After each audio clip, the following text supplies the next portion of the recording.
શ્રી કૃષ્ણ મિત્રો, કેમ છો? મજામાં ને? આજે આપણે બનાવશું લસણની પેસ્ટ. આપણે લાંબા સમય સુધી આપણે રાખી શકીએ, સ્ટોરેજ થઈ શકે એવી પેસ્ટ બનાવીશું.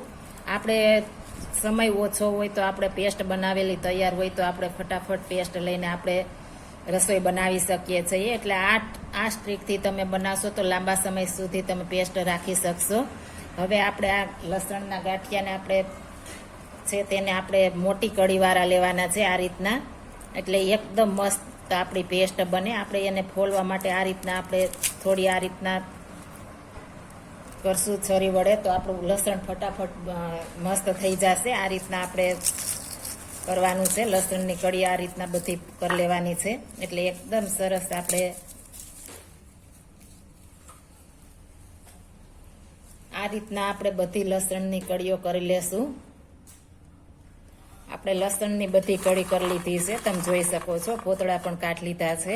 હવે આને આપણે એકદમ ઈઝી ફટાફટ ફોલાઈ જાય એટલા માટે આપણે થોડું એવું તેલ લેશું. આ રીતના હાથમાં આપણે તેલ લેશું. ખાવાનું તેલ લેવાનું છે.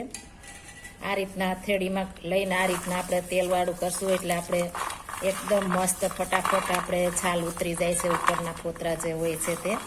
અને આ રીતના કરીને આપણે કલાક દોઢ કલાક માટે આપણે તડકે રાખીશું એટલે એકદમ ફટાફટ ફોતરા બધા ઉતરી જાય છે અને કોઈ પણ વાર નથી લાગતી, ઈઝીલી ઉતરી જાય છે. આ રીતના આપણે કરીને આપણે તડકે રાખી દેશું. હવે આપણે દોઢ કલાક માટે તડકે રહેવા દીધા છે.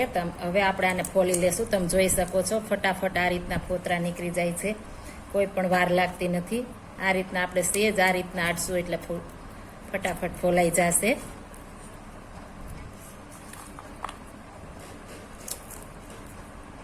આ રીતના આપણે લસણ કિલો એક ફોલવું હોય તો આપણે 1 કલાકમાં ફટાફટ ફોલાઈ જાય છે, જરા પણ વાર લાગતી નથી.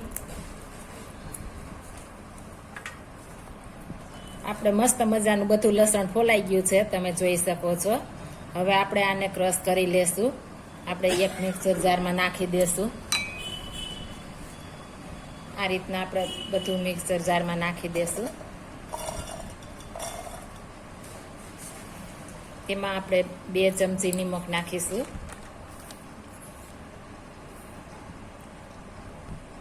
2 ચમચી નિમક નાખીને આપણે આમાં પાણી જરા પણ નાખવાનું નથી.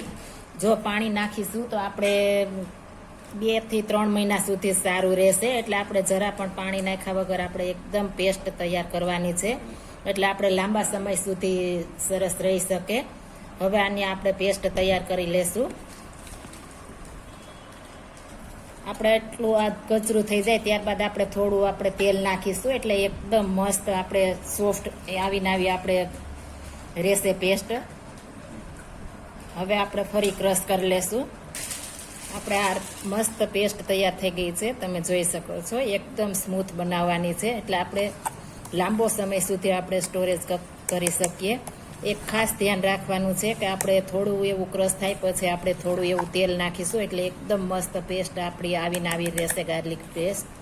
એટલે આપણે એક ખાસ ધ્યાન રાખવાનું છે. અને નિમક નાખવાનું છે. નિમક નાખવાથી આપણે એકદમ મસ્ત આવી આપણે પેસ્ટ રહેશે, જરા પણ નહીં બગડે ને લાંબો સમય સુધી રાખવી શકશું. પાણી જરા પણ નાખવાનું નથી. જો પાણી નાખીશું તો આપણે પેસ્ટ લાંબો સમય સુધી સારી રહેતી નથી, 2 મહિના સુધી માંડ જ રહે છે. આ રીતના આપણે પેસ્ટ તૈયાર કરી લીધી છે. હવે આપણે એક કાચની જારમાં ભરી લેશું. મેં આ એક કાચની જાર લીધી છે.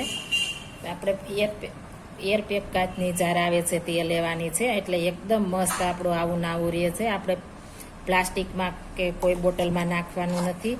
આ રીતના આપણે બધી પેસ્ટ ભરી લેશું કાચની જારમાં. ફ્લેવર પણ આવી રહેશે, જરા પણ આપણે ફ્લેવરમાં પણ નહીં ડિફરન્ટ પડે. આ રીતના એકદમ સરસ રહેશે, તમે જોઈ શકો છો. એકદમ સરસ બની ગઈ છે.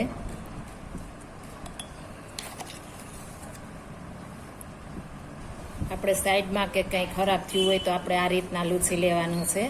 ત્યારબાદ આપણે ઢાંકણ ઢાંકી દેવાનું છે ને આપણે ફ્રીઝરમાં મૂકવાનું છે. ફ્રીજમાં નથી મૂકવાનું. ફ્રીઝરમાં મૂકી દેશું એટલે આપણે લાંબો સમય સુધી આવું રહેશે. તમે જોઈ શકો છો એકદમ મસ્ત આપણી પેસ્ટ તૈયાર થઈ ગઈ છે. હવે આપણે ફ્રીઝરમાં મૂકી દેશું. જો આ મારી રેસીપી પસંદ આવી હોય તો મારી ચેનલ લાઈક, શેર અને સબસ્ક્રાઈબ કરી દેજો. ફરી મળીશું નવી રેસીપી લઈને. જય શ્રી કૃષ્ણ.